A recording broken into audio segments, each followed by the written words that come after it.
welcome back. There is a live look outside from the Oregon coast in Lincoln City, our Inn at Spanish Head Resort Hotel camera. Thanks for watching Afternoon Live. Okay, if you are on the job hunt but find the idea of writing a cover letter daunting, our next guest is here to help. We welcome back writing and personal branding coach, MJ Halberstadt. Great to see you. To whom it may concern, it is very nice to see you too. Very nice, very nice. So let's talk about the idea of a cover letter, because a lot of businesses and companies still require them. Yes. And they seem like quite an annoyance, I think, to a lot of job seekers. They can be annoying. Yeah. I like to think of them as an opportunity for creativity. I like that. It's their first impression of who you are. Okay. And it's a way to demonstrate that you have read the job description. Okay. It's sometimes that simple. Sometimes that's all that needs to happen with them. Okay, so don't think of it as so overwhelming that you have to be picture perfect the first time. It's just kind of, you know what you're doing here and you have something to bring to the table. Yeah, I would say that. I do want to offer an editorial note up front about cover letters, because there are certainly some industries, especially in the areas of tech, that require a very, very different approach than the conventional wisdom that was true even 5 years ago. So in fields like tech, you really do want to scrape the job description for key terms and make sure that your cover letter and resume include those things.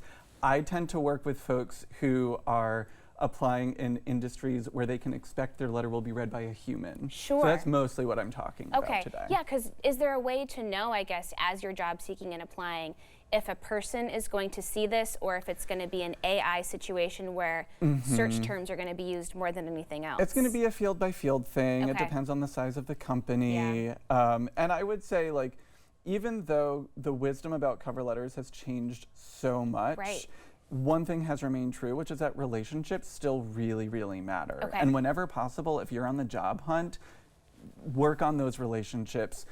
Apply for roles in companies where you know somebody and where you can get a little bit of intel before you're firing off cover letters willy-nilly. As much as you cannot go in blind, it's always helpful depending on exactly what you're looking for. Now, in terms of the letter itself, how long of a letter are we talking about? 1 page. 1 page. 1 page. The whole page, though? Often, I think if you're doing it right, it's hard to get it down to a page. Oh, okay. Yeah, I always encourage, when I'm working with clients, don't think about the word limit at the beginning of the process. Throw everything out there in your first draft. Or better yet, I think a good first draft should be a voice memo that you record to yourself while you're going for a walk. That's such a good idea. Yeah. Okay. And don't filter yourself, just explore all of the possible ideas that you might want to express in your letter. And sometimes it's helpful just to narrate it to yourself, and maybe not in the polished way that you want to express things that seems so professional. The first draft is an opportunity just to figure out what your ideas even are, reveal them to yourself, and then you can sift through them and make them look pretty and split hairs over semicolons, whatever you need to do. Take the pressure off when you're just putting ideas out there. And then you can whittle it down once you get to that point.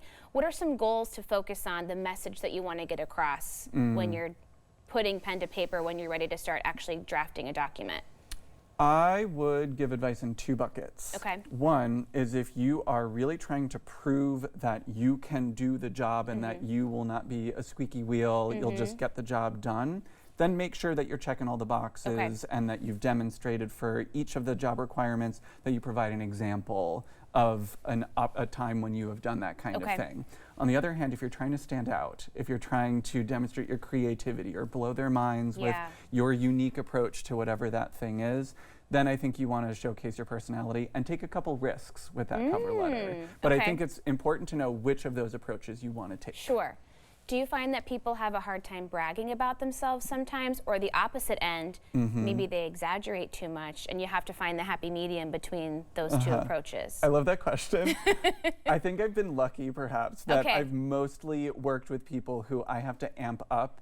And you're right, like, they don't want to brag about themselves. It's uncomfortable sometimes. It is, which is why I sometimes will invite folks to imagine that they're writing about somebody else and brag on their behalf. You're always nicer to other people than to yourself. It's so true. It's so true.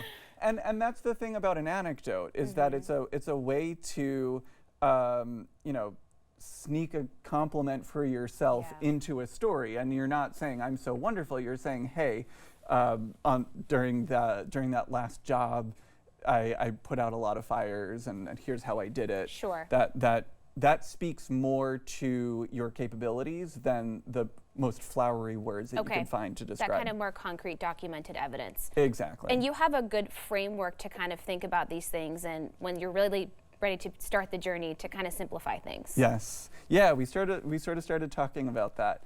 I call it share, shape, shift, shine. Okay. And share is what we were talking about before, that unfiltered process of just taking inventory of your ideas, emotions, and thoughts about what you might want to say.